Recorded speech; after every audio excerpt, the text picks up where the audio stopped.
Well, maybe I could take the guns to school and we could squeeze off a few rounds between classes. You shouldn't take guns to school with you. They're dangerous. Guns are dangerous? What?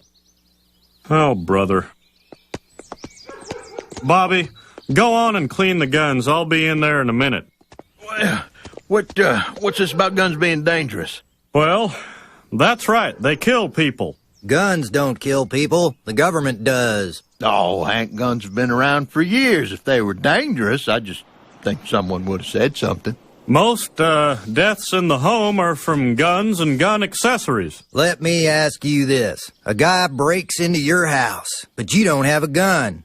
How are you going to shoot him? Dale, that's right out of the NRA magazine August issue. I tell you what, man, that dang old NRA with our rights, man, the insurance you get with dismemberment and like that, you get like $20,000 just for your arm blows off, man.